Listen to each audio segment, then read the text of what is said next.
Assalamualaikum warahmatullahi wabarakatuh. A'udzu billahi minasy syaithanir rajim. Bismillahirrahmanirrahim. Innal hamdalillah nahmaduhu wa nasta'inu wa nastaghfiruh. Wa na'udzu billahi min shururi anfusina wa min sayyiati a'malina. Man yahdihillahu fala mudilla lahu wa man yudlilhu ومن يضلله فلا هادي له أشهد أن لا إله إلا الله وحده لا شريك له وأشهد أن محمدا عبده ورسوله اللهم صل على محمد وعلى آل محمد اللهم انفعنا بما علمتنا وعلمنا ما ينفعنا وزدنا علما سبحانك لا علم لنا إلا ما علمتنا إنك أنت العليم الحكيم اللهم آمين. Alhamdulillah, syukrun lillah. Pagi ini Allah memberi keizinan kepada kita untuk dapat meneruskan pengajian tadabbur surah Al-Fatihah. Tuan-tuan perempuan, insya-Allah kita teruskan pengajian kita berdasarkan buku 7 ayat yang diulang-ulang. Tuan-tuan yang memiliki buku, sila buka di muka surat 77 atau buku baru 82. Ya. Jadi hari ini insya-Allah kita teruskan bab basmalah. Bismillahirrahmanirrahim. Dan kita memasuki bab kecil, iaitu kita cuba tadabbur kalimah Ar-Rahman. Ar-Rahman bermakna Maha Pemurah.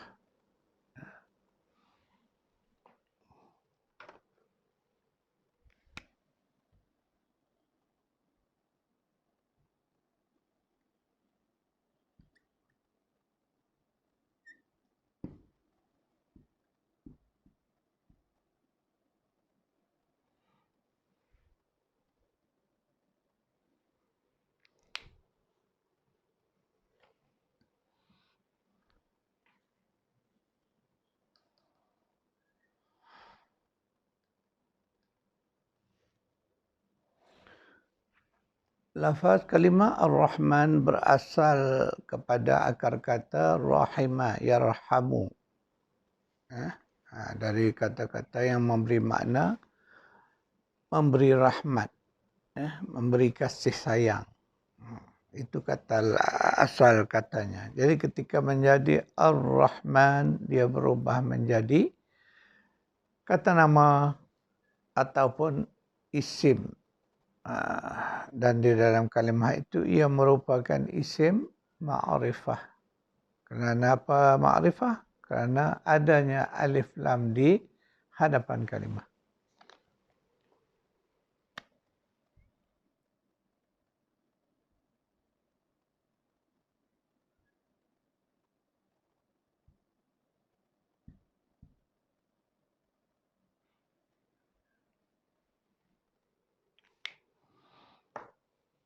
Ingat, tuan-tuan perempuan, ketika kita nak mengenal kalimah itu isim tidak, lihat ketika adanya alif lam di hadapan kalimah itu, maka itu menunjukkan bahawa kalimah itu ialah kalimah isim dan ia merupakan isim ma'rifah ataupun kata nama khas. Ar-Rahman jadi isim, dan di dalam ayat ini kita melihat dia berada setelah kalimah Allah. Jadi ia adalah isim dan juga sifat. Tuan-tuan perempuan, dia ada berfungsi sebagai sifat. Sifat kepada siapa? Sifat kepada Allah. Ia juga merupakan nama dan merupakan sifat. Itu yang disebut asma wa sifat. Jadi nak melihat kedudukan dia, kalimah ini datang setelah Allah. Jadi salah satu dari tanda-tanda kita nak melihat sesuatu kalimah itu sifat, tandanya ialah pada baris terakhir huruf di dalam kalimah tersebut. Jadi huruf akhir di dalam kalimah Ar-Rahman ialah huruf Nun. Jadi Nun dia mestilah barisnya mengikut baris kalimah sebelumnya. Jadi tuan-tuan lihat di dalam kalimah Bismillahi. Bismillahi. Mana Allah tu huruf akhirnya ha berbaris di bawah. Maka Ar-Rahman juga barisnya akan menjadi baris di bawah. Jadi Ar-Rahmani. Jadi baris di bawah itu sama dengan baris di bawah yang ada pada kalimah Allah. Bismillahi Ar-Rahmani. Jadi itulah menunjukkan bahawa kalimah Ar-Rahman ini kalimah sifat kepada Allah. Baris di bawah.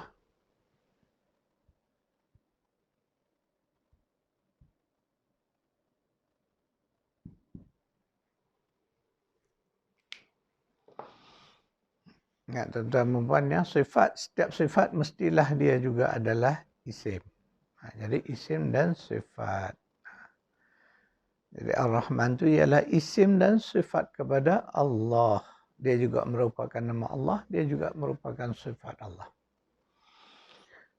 Sekarang mari tuan-tuan dan puan kita melihat dalil-dalil yang ada di dalam Al-Quran tentang kalimah Ar-Rahman. Mari kita buka surah Al-Isra, surah 17, ayat dekat terakhir, ayat 110. A'udzu billahi minasy syaithanir rajim. Qul ud'u Allah aw ud'u Ar-Rahman. Jadi kalimah itu kalau kita ayat yang kita baca tadi Allah kata apa? Katakanlah, serulah, berdoalah kamu kepada Allah atau kamu berdoalah kepada Ar-Rahman. Di situ lafaz terdapat kalimah Ar-Rahman. Kemudian kalimah itu disebut mana Allah minta kita ni berdoa dengan menyebut Ya Allah, Ya Rahman. Maksud dia begitu. Di situlah makna keagungan kalimah Ar-Rahman itu berbanding dengan nama-nama Allah yang lain. Mana Allah suka selain daripada kita menyebut namanya lafzul jalalah iaitu Allah. Allah juga sangat suka kita menyebut namanya Ar-Rahman. Jadi ingatlah, jadi di dalam doa-doa kita banyakkanlah menyebut kalimah itu. Ya Allah, Ya Rahman, Ya Rahim.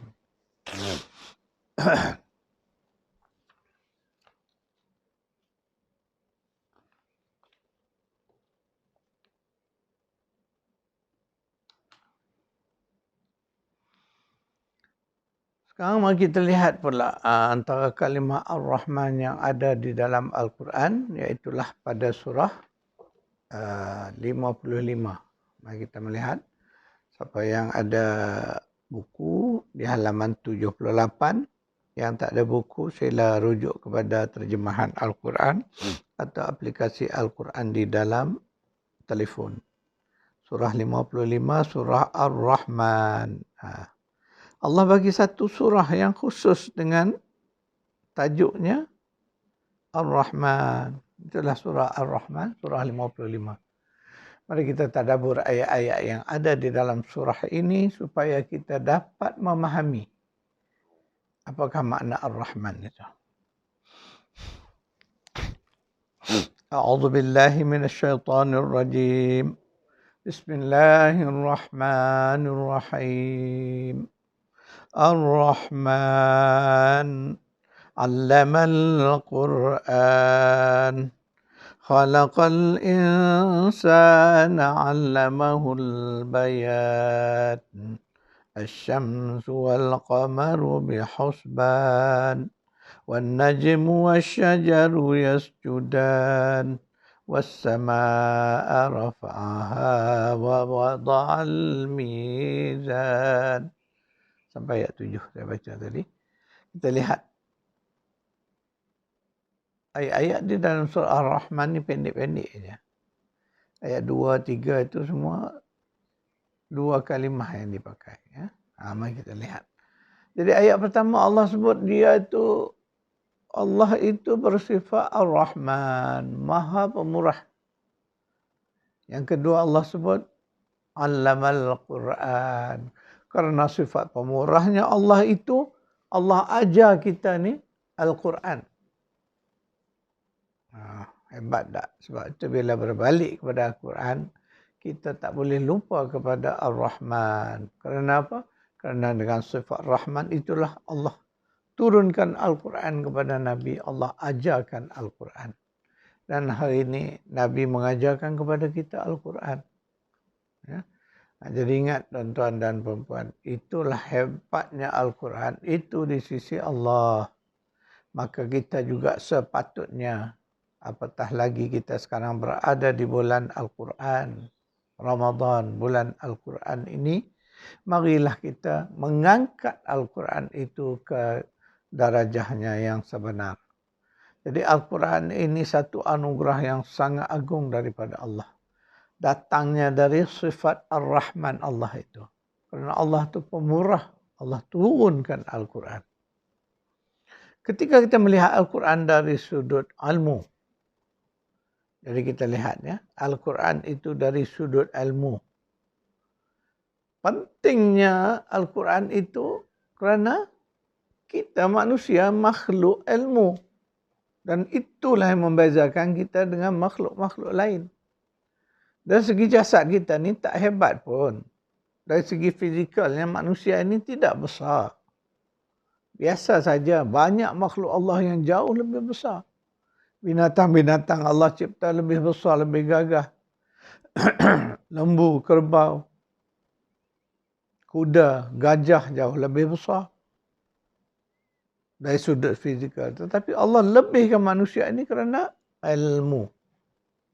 Dan kerana ilmu itulah Allah turunkan dari sejak awal lagi, para rasul awal lagi, sehinggalah kepada Nabi kita Muhammad sallallahu alaihi wasallam, Allah turunkan kitab-kitab dalam pelbagai bentuk. Ada yang disebut sebagai suhuf, lembaran-lembaran.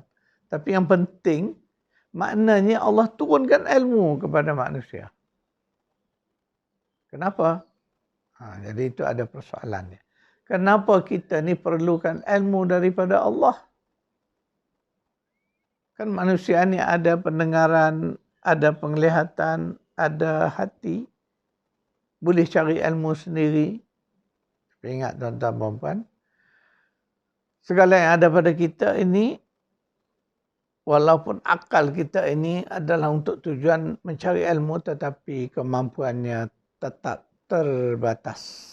Terbatas di mana? Kita hanya boleh menjangkau perkara-perkara yang dapat dilihat, dapat disentuh, dapat dirasa. Selebihnya, terutama hal-hal gaib, kita tidak tahu. Maka di situlah kita lihat mengapa perlunya ilmu daripada Allah. Maka Allah menurunkan kitab-kitabnya sebagai sumber ilmu yang tertinggi dan sumber ilmu yang qat'i. Itu kita kena melihat Al-Quran dari sudut tu. Barulah kita nampak hebat dan agungnya Al-Quran sebagai sebuah kitab. Mana ia datangnya dari Allah dengan tujuan Allah nak mengajar kita. Kalau dulu ketika Allah mencipta Adam, Allah sebut وَعَلَّمَ آدَمَ الْأَسْمَاءَ كُلَّهَا. Allah telah mengajar Adam itu nama-nama benda semua sekali. Itulah yang membezakan Adam dengan makhluk-makhluk lain ketika diciptakan. Kerana Allah lebihkan Adam itu dengan ilmu. Maka seluruh zuriat Nabi Adam ini pun benda yang sama. Allah bagi ilmu kepada kita. Itulah kitab. Dan kepada kita umat akhir zaman ini Allah turunkan Al-Quran sebagai kitab yang sempurna, lengkap.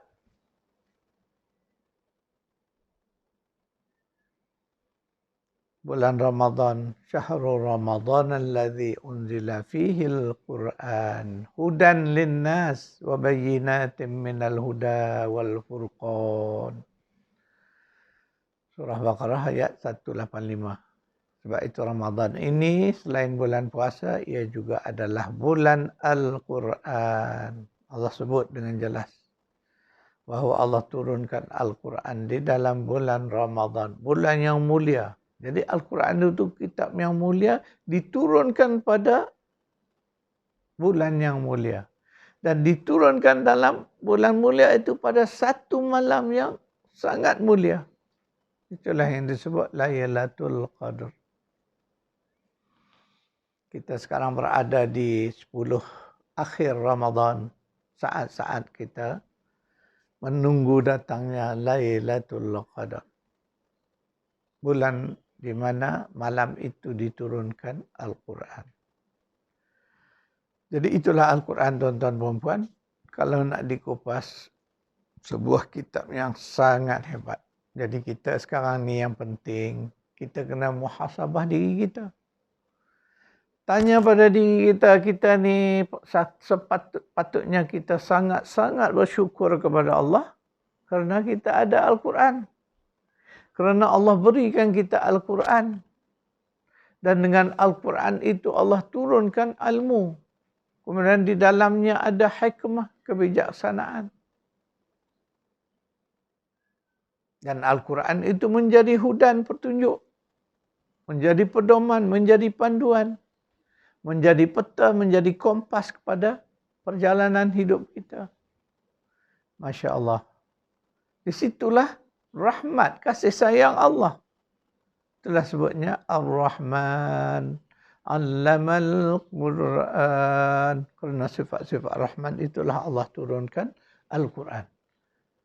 Maka kita jangan lupa dan kita perlu sentiasa ingat. Bila pegang Quran, ingat Allah Ar-Rahman. Begitu. Jadi ilmu itulah yang Allah bagi pada kita. Ini ada dua dulu, saya sebut ilmu, ingat. Ada dua bentuk ilmu. Satu ilmu yang Allah beri. Itulah yang kita dapat melalui ayat-ayat yang boleh dibaca. Al-Quran. Satu lagi ilmu yang Allah suruh kita cari. Yang ada di mana? Pada ayat-ayat dia juga. Tetapi ayat-ayat kauniyah yang tak bertulis. Yang Allah sebut sebagai ciptaan langit-langit dan bumi. Turunnya hujan dari langit. Kapal yang berlayar di lautan. Yang disebut di dalam ayat 163 Al-Baqarah. Itu semua merupakan ayat-ayat kauniyah yang Allah suruh kita baca juga. Dengan membacanya kita dapat ilmu. Itulah yang saya sebut sebagai ilmu yang dicari. Kena cari baru dapat ilmu itu. Yang itu boleh gunakan indera yang Allah bagi, iaitu penglihatan, pendengaran, penglihatan dan juga afidah ataupun hati. Gunakan tiga indera itu untuk menerokai ilmu. Dan itulah hakikatnya kita dapat hari ini. Sains. Seluruh ilmu-ilmu yang ada ini datang daripada pembacaan ayat-ayat Allah yang tak tertulis atau ayat-ayat kauniyah tadi. Di situ kita melihat perkembangan ilmu. Jangan lupa di mana asal, di mana usulnya ilmu itu.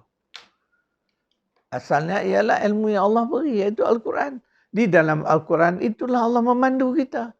Allah suruh kita melihat sana, melihat sini, mengkaji. Maka dapatlah ilmu-ilmu yang dipanggil ilmu yang dicari tadi. Melalui motivasi yang digerakkan oleh ayat-ayat bertulis di dalam Al-Quran tadi. Itu inspirasinya dari situ. Okey, kemudian kita baca ayat berikutnya.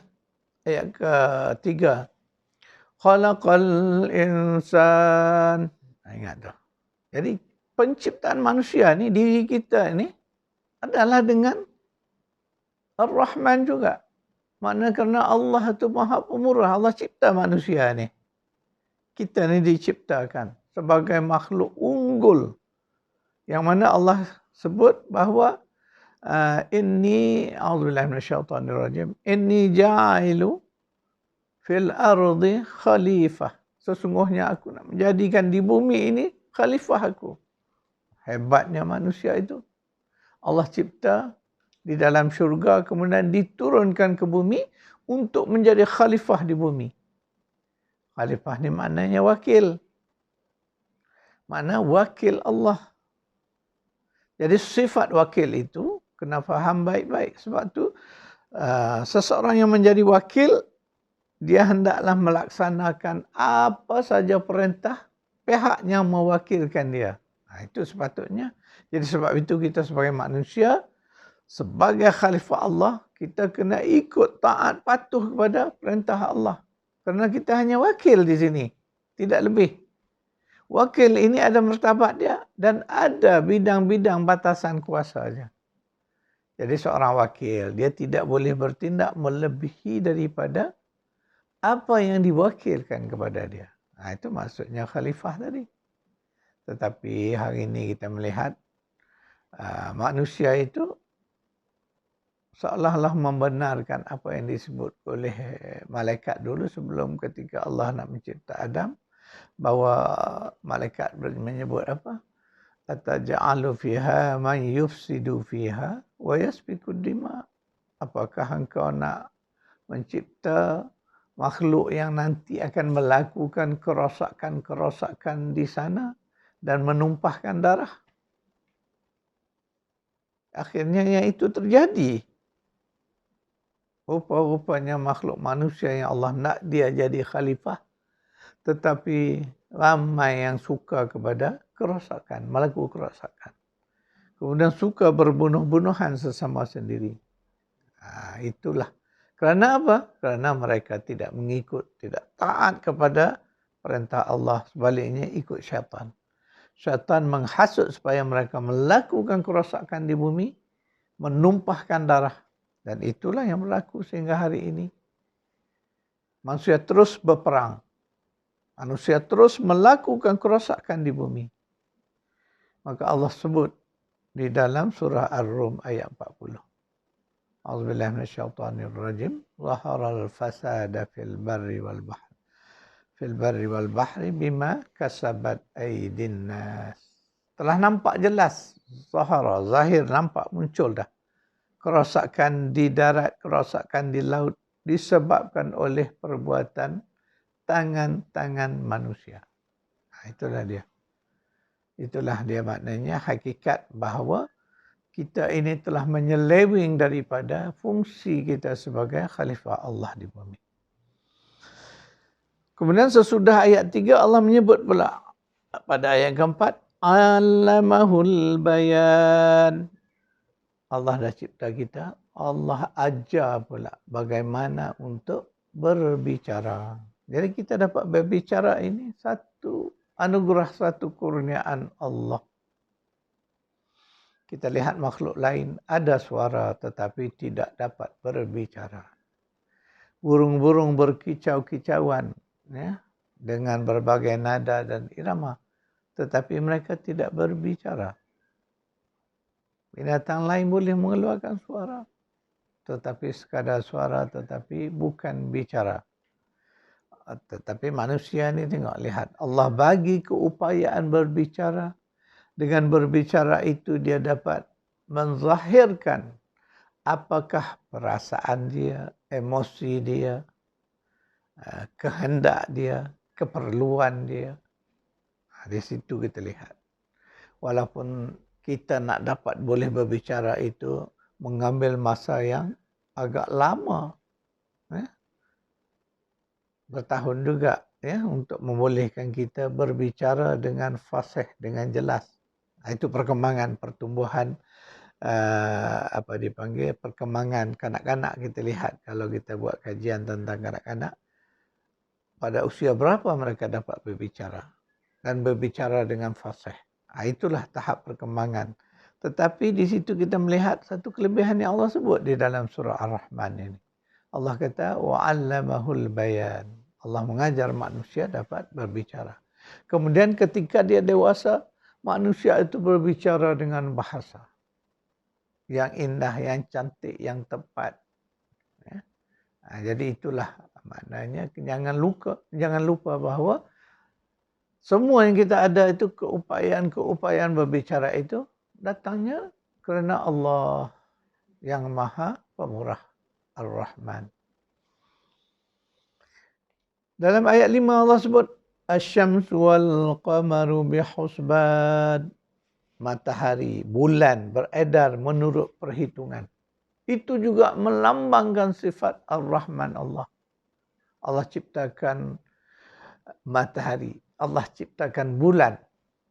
Ya, dua planet yang sangat mempengaruhi kehidupan kita di bumi ini.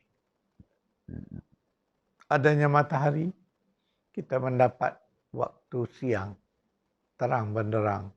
Waktu yang membolehkan kita manusia ini aktif dalam kehidupan, bergerak ke sana ke sini, mencari rezeki, membina kehidupan. Kemudian datang pula malam, dan malam dihiasi dengan bulan. Dan dua-dua planet ini mempengaruhi manusia dalam banyak segi. Terutama bagi kita untuk menghitung waktu, untuk menghitung usia kita, kerana kena ada matahari. Kerana setiap putaran matahari itu menghasilkan satu hari. Dipanggil. Dan 7 hari kita hitung menjadi ia 1 minggu. 4 minggu ia menjadi 1 bulan. 12 bulan ia menjadi 1 tahun. Dan 1 tahun itu memberi kiraan kepada kita, oh ini tempoh usia kita. Seorang anak setelah lahir, dia sudah 1 tahun usia dia. Maknanya dengan matahari, dengan bulan inilah kita menghitung usia, menghitung waktu.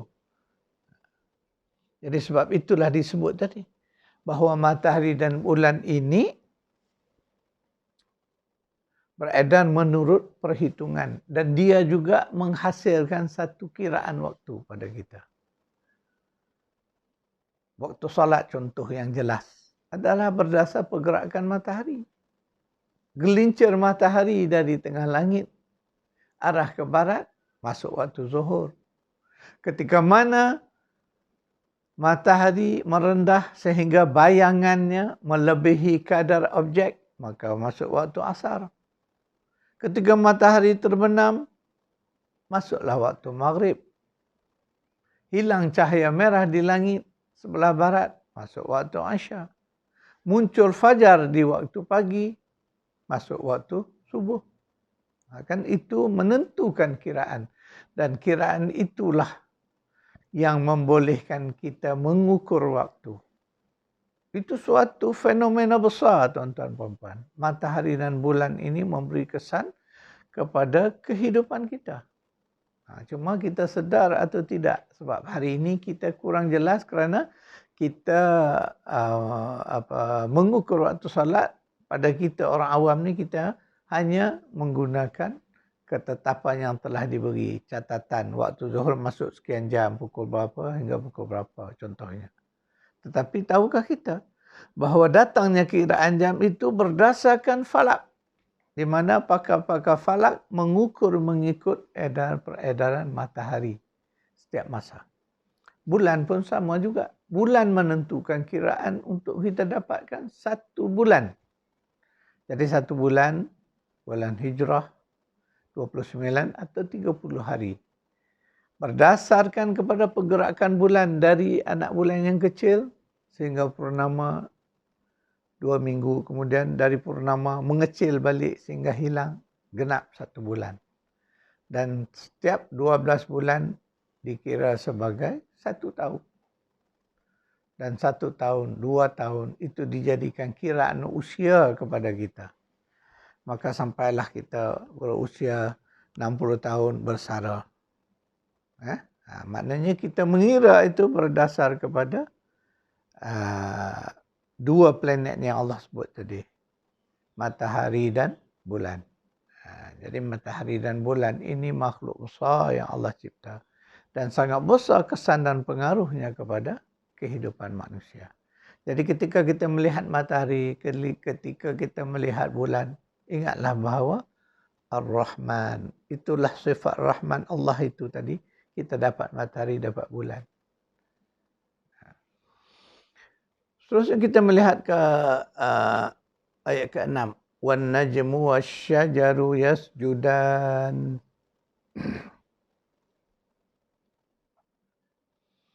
Dan tumbuh-tumbuhan yang melata serta pohon-pohon kayu masing-masing tunduk menurut peraturannya. Jadi kita melihat bahawa matahari, ya, makhluk-makhluk lain ini kita lihat masing-masing ada interaksi. Contoh kita belajar ilmu biologi. Dari situ kita dapat melihat bagaimana kesan matahari. Cahaya matahari memberi kesan kepada kehidupan di bumi. Selain kita manusia, di waktu pagi kita mengambil vitamin D daripada cahaya matahari. Mana ada kesan kepada pertumbuhan kesihatan diri kita. Tumbuh-tumbuhan juga kita melihat memerlukan cahaya matahari untuk mereka memproses makanan. Kalau tumbuhan tak dapat cahaya matahari, maka tak berlakulah pertumbuhan klorofil dan sebagainya. Jadi proses fotosintesis itu terjadi kerana adanya cahaya matahari dan air dari bumi. Bila dikaji itu, ya itu ilmunya nama ilmunya sains. Tapi sains itu akhirnya kita akan melihat keagungan Allah. Bagaimana pentingnya ada matahari. Ya, matahari itu memberi kesan. Kemudian satu lagi, matahari memberi energi, tenaga kepada manusia. Itu dipanggil tenaga solar.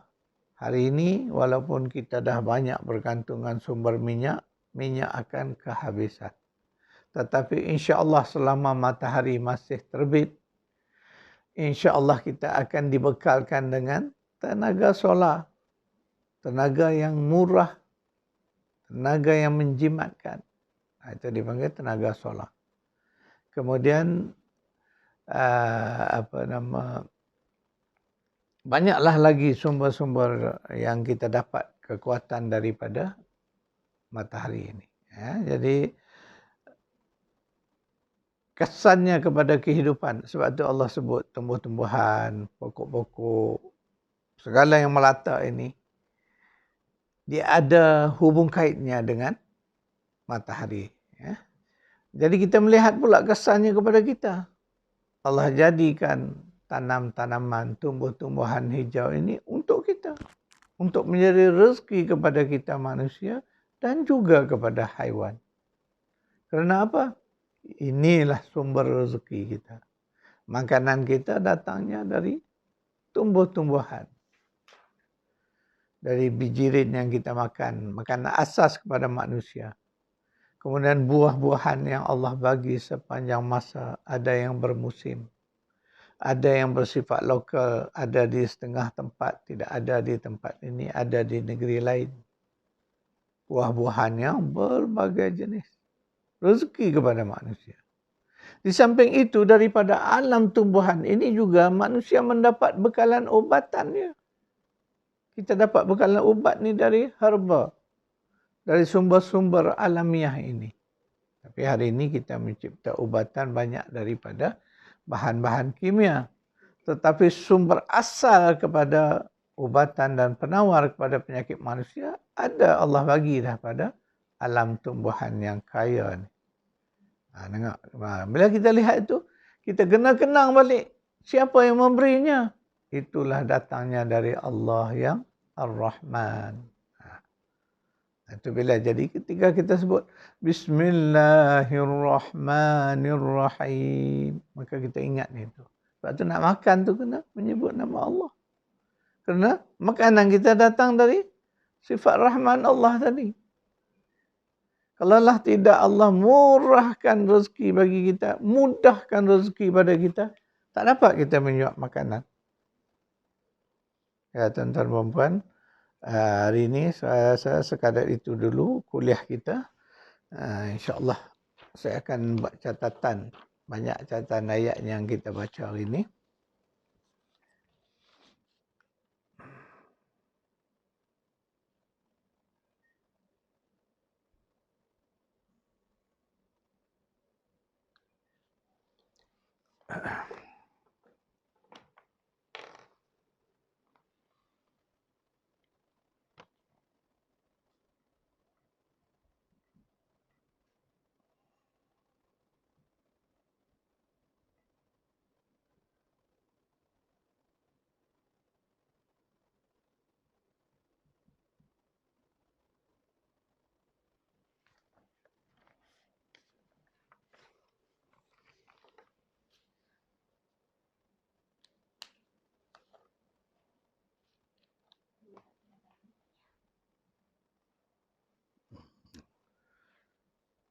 Jadi tuan-tuan puan-puan, sekadar itu dulu kuliah kita pada pagi ini. InsyaAllah kita bertemu lagi di besok hari. Kita sambung sedikit lagi lafaz Ar-Rahman. Ya, insyaAllah. A'udzubillah minasyaitanirrajim. Bismillahirrahmanirrahim. Alhamdulillahi rabbil alamin. Wassalatu wassalamu ala asyrafil anbiya'i wal mursalin wa ala alihi wa sahbihi ajma'in. Allahumma arhamna bil Qur'an waj'alhu lana imama wa nuran wa huda wa rahmah. Allahumma zakirna minhuma نسينا وعلمنا منهما جهلنا وارزقنا تلاوته آناء الليل وأطراف النهر واجعله لنا حجة يا رب العالمين. ربنا آتنا في الدنيا حسنة وفي الآخرة حسنة وقنا عذاب النار. صلى الله على محمد وعلى آله وصحبه أجمعين والحمد لله رب العالمين.